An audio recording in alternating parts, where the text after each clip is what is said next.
बिस्मिल्लाहिर्रहमानिर्रहीम। अस्सलामुअलैकुम दोस्तों, मौलाना फिर एक्शन में हैं। इधर डूबे उधर निकले जहां में अहले ईमान सूरत खुर्शीद जीते हैं। मौलाना की हालत उस ज़ख्मी परिंदे की तरह है जो बेचैनी से फड़फड़ा रहा हो। सिस्टम से बाहर रहना मौलाना साहब की रूह तक को अजियत में मुब्तला कर रहा है। इसीलिए हुकूमत गिराने के लिए कोई मौका, कोई दिन, कोई साथ, कोई लम्हा जाने नहीं देते। कभी जरदारी, कभी लाहौरी, कभी इसफंद यारी मुसलसल गर्दिश में रहते हैं। अल्लाह ताला उनकी हालत ज़ार पर रहम फरमाए और सियासत से उनकी रग़बत कुछ कम कर दे। काश उनकी ये रग़बत और महारत दुनिया से ज़्यादा दीन कमाने के काम आती, फ़िरका वाराना हम आहंगी बढ़ाने में सर्फ होती, दीनी मदारिस का सॉफ्ट इमेज उजागर करने में खर्च होती और दीन दुनिया के बड़ों के दरमियान पुल बनाने में इस्तेमाल होती। मौसूफ इन दिनों कोशिश में है कि पीपल्स पार्टी की कढ़ाई में नून लीग का तेल डालें और एएमपी के कोयले सुलगाकर अपने पकौड़े तल लें। मगर मुश्किल ये है कि नून लीग अपना कंधा देने के लिए तैयार नहीं। जरदारी भी मौलाना की आनियाँ जानियाँ महज दबाव डालने के लिए इस्तेमाल कर रहे हैं। उनका मकसद सिंध हुकूमत बचाना था, सो बचा ली। अब जेल यात्रा करनी भी पड़े तो क्या गम है, मजलूम बनकर ही निकलेंगे। एक वक्त था जब बनाने वालों ने उन्हें 10% बनाया, फिर मर्दे हुर का खिताब डलवाया। अब करप्शन का बादशाह कह रहे हैं। कहाँ वो, कहाँ ये मकाम। अल्लाह अल्लाह, इंसान भी क्या चीज़ है, मिट्टी का खिलौना। कारीगर बनाता है, तोड़ता है, नई मिट्टी शामिल करता है, फिर से बनाता है और खिलौने पर ही क्या मौकूफ़। दुनिया में किसी की कभी यकसां से नहीं गुजरी। इसलिए जरदारी को भी पता है और कारीगरों को भी, बस मौके मौके की बात है। सूरत यह है कि जरदारी ने सेनेट का चेयरमैन नून लीग की मर्जी के मुताबिक लाने की पेशकश की थी, पर नवाज शरीफ नहीं माने। वो एक सुराख से चौथी बार डसे जाने के लिए तैयार नहीं। वैसे भी उनके मामलात बराह रास्त सीधे हो रहे हैं।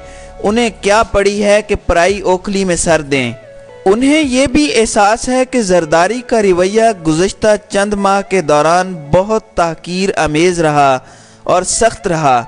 हालांकि उन्हें मुस्तकबिल के लिए एक खिड़की खुली रखनी चाहिए थी, मगर उन्होंने कोई रखना तक नहीं छोड़ा। हालांकि पार्टी के कई सीनियर रहनुमा उससे मुत्तफिक न थे। उनका ख्याल था कि पड़ोसी के घर आग लग जाए तो बुझाना ज़रूरी है ताकि अपने दरवाजे बचाए जा सकें, लेकिन जरदारी साहब नहीं माने। चुनाचे वही हुआ जो आज हम देख रहे हैं। ये तो किस्मत की मारी हुकूमत की बेताबी थी जिसने सिंध हुकूमत की तब्दीली का तबल इस जोर से बजाया कि मुफाहमत की शाख पर बैठे सारे परिंदे उड़ गए और जरदारी अपनी असल कैफियत में लौट आए।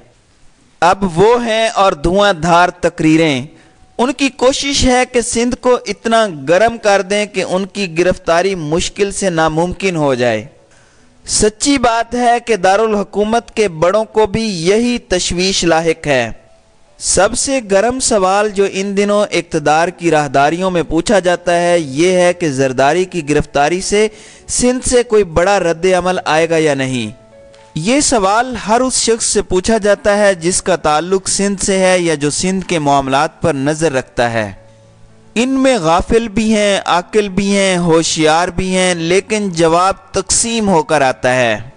बाज़ का ख्याल है कि पीपल्स पार्टी और सिंध के अवाम जरदारी के लिए बाहर नहीं निकलेंगे। बिलावल होते तो और बात थी। बाज़ का कहना है कि हर गुजरता दिन जरदारी की गिरफ्तारी मुश्किल बना रहा है क्योंकि वो सिंध के दर्जा हरारत को नुक्ता पिघलाव से नुक्ता उबाल तक ले जा रहे हैं। जगह जगह जलसे कर रहे हैं, कारकुनों को मुतहर्रिक कर रहे हैं और बिलावल को मुज़ाहमत के मैदान में उतार रहे हैं। ये तो सुप्रीम कोर्ट ने गुज़श्ता रोज़ बिलावल का नाम एग्जिट कंट्रोल लिस्ट से निकालने का हुक्म दे दिया, वरना इस नुक्ते पर तो सिंध में गर्मा गर्मी पैदा करने के लिए पीपल्स पार्टी कामयाब मुहिम चला रही थी। یہ بھی یاد رہے کہ زرداری گرفتار ہوئے تو مظلومیت کا پرچم بلاول کے ہاتھ میں ہوگا، ماں قتل کر دی گئی، باپ جیل بھیج دیا گیا، لڑکا تنہا رہ گیا ہے۔ یہ وہ منظر نامہ ہوگا جس میں بلاول سندھ کے دورے کریں گے اور ہر جگہ عوام انہیں ہمدردی دیں گے۔ اگر ضرورت پڑی تو بلاول کے ساتھ ان کی بہنیں بھی ہو سکتی ہیں۔ صوبے میں بے چینی بڑھی یا سیاسی انتشار پھیلا تو اس کا اثر سی پیک پر بھی پڑے گا اور بندرگاہ پر بھی، اور امریکہ، بھارت اور دیگر مخالف ملک اس سے فائدہ اٹھائیں گے۔ ہم یہ نہیں کہتے کہ زرداری کو گرفتار نہ کریں یا سندھ میں کرپٹ سیاستدانوں کے خلاف کارروائی نہ کریں، ہم یہ کہہ رہے ہیں کہ عجلت میں کوئی ایسا قدم نہ اٹھائیں جو واپس لینا پڑے۔ حکومت وقت کے لیے تو خیر اس میں کوئی شرم کی بات نہیں، لیکن ریاست کی محافظ قوتوں کو سوچ سمجھ کر فیصلہ کرنا ہوگا۔